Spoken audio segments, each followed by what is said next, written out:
EZ isomers कैसे निकालते हैं।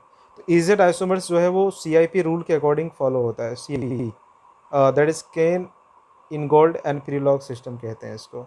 और इसके अकॉर्डिंग हमें क्या करना होता है कि the two groups at each carbon are ranked by the sequence rule, and then that isomer with the two higher ranking groups on the same side of the double bond is called as Z। Z मतलब सिस की तरह होगा, जहाँ पे दो ranking higher ranking वाले group same side में होंगे। और ये वर्ड आया है जूसेमेन से, जिसका मतलब होता है सिमिलर और टुगेदर। और जो दूसरा ट्रांस की तरह होगा उसको ई कह देंगे, ई का मतलब होगा एंड गेगन, मीनिंग अपोजिट, राइट। तो यहाँ पे देखो मैं पहले सिस्टम को आपको बता रहा हूँ, ध्यान से समझना। प्रायोरिटी बेटा कैसे डिसाइड करते हैं, तो आप पहले एटम को देखो कि रेस्ट्रिक्टेड से फर्स्ट एटम जो यहाँ पे अटैच है ना, ये हाइड्रोजन है और एक कार्बन है। तो आपको मोलर मास देखना है, हाइड्रोजन का मास कम होगा और कार्बन का मास ज़्यादा होगा, तो कार्बन की प्रायोरिटी 1, हाइड्रोजन की प्रायोरिटी 2।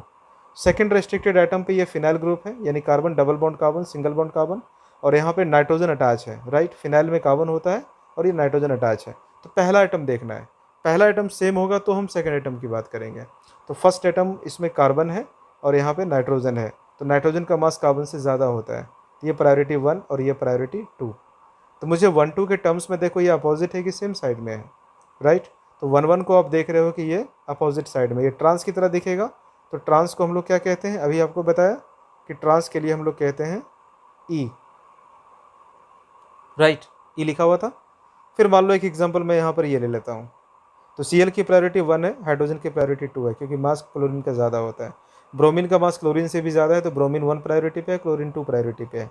और यहाँ पे भी क्या है, दोनों अपोजिट है, मतलब कि ई होगा, ठीक है। फिर ये थर्ड एग्जांपल में देखोगे कि मिथाइल की प्रायोरिटी 1 होगी, हाइड्रोजन की प्रायोरिटी 2 होगी, मिथाइल की प्रायोरिटी 2 होगी और कार्बन डबल बॉन्ड कार्बन की प्रायोरिटी 1 होगी, राइट। वैसे भी फिनाइल में आपको पता है कि एक रिंग अटैच है जिसमें carbon double bond carbon single bond carbon alternating single double bond present है। तो डबल बॉन्ड का मतलब है कि कार्बन को आपको 2 बार काउंट करना है सिंगल सिंगल बॉन्ड की तरह, तो मिथाइल से उसकी प्रायोरिटी ज़्यादा होगी। वैसे भी मिथाइल के मास से फिनाइल का मास ज़्यादा होता है। तो 1-1 एक साइड में है, 2-2 एक साइड में है, तो इसको क्या कह देंगे, Z। ई एंड जेड समझ में आ गया। इसमें कई स्कोप अभी और है, कई एग्जाम्पल हम अभी और ले सकते हैं, राइट। फिर देखो इस वाले में, लास्ट वाले केस में थोड़ा इंटरेस्टिंग केस है ये, ध्यान से देखना। इथाइल को 1 कह देंगे, मिथाइल को 2 कह देंगे, क्लियर है। अब देखो दूसरे वाले में जो कि साइक्लिक का पार्ट है, यहाँ से कार्बन डबल बॉन्ड आता है और यहाँ से कार्बन डबल बॉन्ड आता है, ठीक है, ये सिमिलरिटी है। लेकिन ये आप बड़े ग्रुप की तरफ जा रहे हो लेफ्ट साइड में ऐसे, और इधर आप छोटे ग्रुप की तरफ जा रहे हो इस साइड में, ठीक है।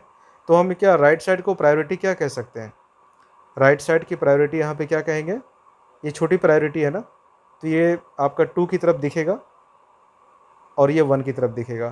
तो 1-2 यहाँ पर कैसा आ गया, अपोजिट आ गया, और अपोजिट आया तो इसे क्या कह देंगे, ई कह देंगे, राइट।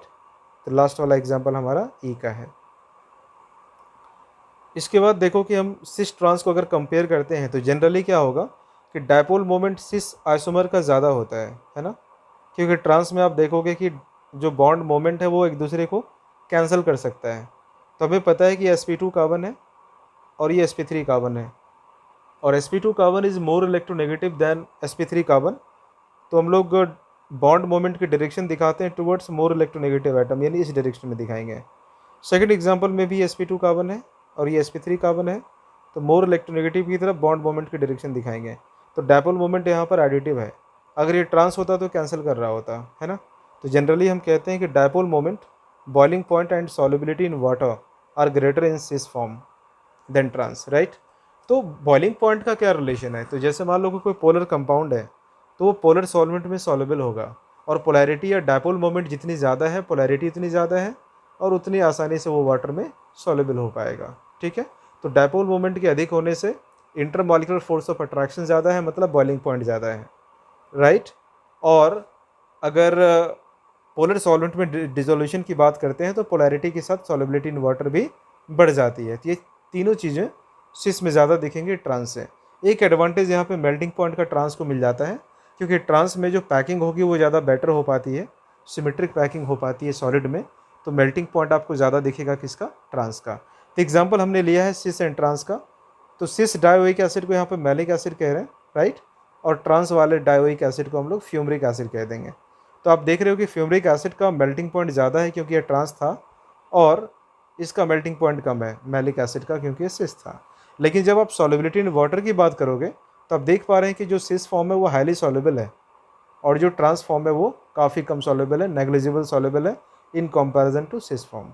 ठीक है ना। अब एक नेक्स्ट इंपॉर्टेंट पार्ट अपना आ गया जो कि जिस पे क्वेश्चंस काफ़ी बनते हैं, नंबर ऑफ ज्योमेट्रिकल आइसोमर्स कैसे निकालते हैं, राइट। तो किसी भी आप इस तरह का कोई पॉलीन सिस्टम देख लो, पॉलीन का मतलब है जिसपे एक से ज़्यादा डबल बॉन्ड है, राइट। तो ऐसे सिस्टम में आप देखना कि अगर एंड्स डिफरेंट हैं तो इसको हम लोग एसिमेट्रिक कहते हैं, एसिमेट्रिक पॉलीन। और अगर एसिमेट्रिक पॉलीन प्रेजेंट होगा तो डायरेक्ट फॉर्मूला होगा इसका 2n। और यहाँ पर n क्या है, number of pi bond between restricted atoms, ये कहना ज़रूरी है। सिर्फ डबल बॉन्ड होने से आप उसको काउंट मत कर लेना। मान लो मैंने ये एग्जांपल दिया है, राइट। तो यहाँ पर कितने डबल बॉन्ड है जो ज्योमेट्रिकल आइसोमेरिज्म शो करेंगे, तो आंसर आएगा ओनली 1, सिर्फ ये वाला। क्योंकि यहाँ पर हम हाइड्रोजन के रेस्पेक्ट में सिस ट्रांस कह सकते हैं, लेकिन जो सेकंड डबल बॉन्ड है ये सिस एंड ट्रांस आइसोमेरिज्म को शो नहीं करेगा, क्योंकि दोनों एटम यहाँ पे सेम आ गए। तो सिर्फ आप नंबर ऑफ पाई बॉन्ड को काउंट मत करना, रेस्ट्रिक्टेड एटम के बीच के पाई बॉन्ड को काउंट करना है। तो ऐसा इस एग्जांपल में आप देख पा रहे हैं, it's a 1, it's a 2, 3 and 4। तो बेटा इसमें नंबर ऑफ ज्योमेट्रिकल आइसोमर्स कितने हो जाएंगे, 2⁴ दैट इज 16। कितना आसान था, तो डायरेक्ट इसका आंसर आ गया 16। लेकिन मान लो कि एंड्स सेम है, जैसे Cl अटैच है, कुछ सिमेट्रिक टाइप का लग रहा है, तो ऐसे केस में दो केसेस हैं कि जो रेस्ट्रिक्टेड एटम्स के बीच में डबल बॉन्ड है, पाई बॉन्ड है, वो पाई बॉन्ड आपका इवन है कि ऑड है। तो पहले हम लोग इवन का केस ले रहे हैं, राइट। तो if the number of double bond is even then the number of geometrical isomers will be 2⁻n-1 plus 2⁻n/2 -1। तो यहाँ पर n कितना है आप काउंट कर लीजिए, 1, इट्स 2, 3 एंड 4, राइट। तो आंसर कितना आएगा, 2⁻4 - 1 प्लस 2⁻4/2 दैट इज 2, 2 - 1 कितना होता है, 1 होता है। तो इसका आंसर आ जाएगा 8 + 2 that is 10। Is it clear, okay good. Second part पे आ जाते हैं। अगर मान लो कि इसमें नंबर ऑफ डबल बॉन्ड जो है वो ऑड है, if the number of double bond is odd then the number of geometrical isomer will be 2⁻n-1 plus 2⁻n+1 upon 2 then -1, right. तो इस वाले एग्जांपल में देखो कि एंड्स इसके सेम है ना, और नंबर ऑफ जो डबल बॉन्ड है ये 1, 2 एंड 3 यानी कि ऑड है। तो आंसर कितना आ जाएगा, 2⁻2 3 - 1 प्लस 2⁻3 + 1 कितना होता है 4, 4/2 क्या होगा 2, और 2 - 1 फिर से क्या हो जाएगा 1। It's a 4 + 1 4 + 2 that is 6, right. Answer कितना आ गया 6। तो इस तरीके से हम लोग ज्योमेट्रिकल आइसोमर भी निकाल सकते हैं। तो आई होप कि ज्योमेट्रिकल आइसोमर आपको समझ में आ गया। मैं क्विक रिवाइज कर देता हूँ। आपको डबल बॉन्ड के सिस्टम में यानी कि एल्किन के सिस्टम में और साइक्लिक सिस्टम में चेक करना है कि ज्योमेट्रिकल आइसोमेरिज्म प्रेजेंट है कि नहीं। इसके लिए आपको क्या देखना होगा, रेस्ट्रिक्टेड एटम्स देखने होंगे जिसके अबाउट रोटेशन पॉसिबल नहीं है, और उन रेस्ट्रिक्टेड एटम्स पे दोनों ग्रुप जो अटैच हैं वो डिफरेंट होने चाहिए। इस बात को हमें चेक कर लेना है। अगर ये प्रेजेंट है तो ज्योमेट्रिकल आइसोमर्स होगा। फिर ज्योमेट्रिकल आइसोमर्स में देखेंगे कि दो सिमिलर ग्रुप सेम साइड में है तो सिस है, अपोजिट साइड में है तो ट्रांस है। लेकिन मान लो कि चारों ग्रुप अलग हैं, दो रेस्ट्रिक्टेड एटम्स पे चारों ग्रुप अलग हैं, तो फिर हमें ई एंड जेड नेमिंग करनी पड़ती है, राइट। और ज्योमेट्रिकल आइसोमर्स के नंबर कैसे निकालते हैं, तो उसमें दो केसेस दिए, एसिमेट्रिक और सिमेट्रिक। सिमेट्रिक में भी दो केसेस ले लिया, एक तो इवन और एक ऑड के लिए, ठीक है। तो इसको आप अच्छे से रिवाइज कर लो, और जो इसका पहला पार्ट था स्ट्रक्चरल आइसोमेरिज्म का, उस वीडियो को भी आप ठीक से देख लो। और एक ऑप्टिकल आइसोमर्स रह गया जिसको मैं 2 लेक्चर में कंप्लीट करूँगा आने वाले टाइम में। तो ठीक है, till the next video, keep learning, keep enjoying life and keep enjoying chemistry. Thank you so much.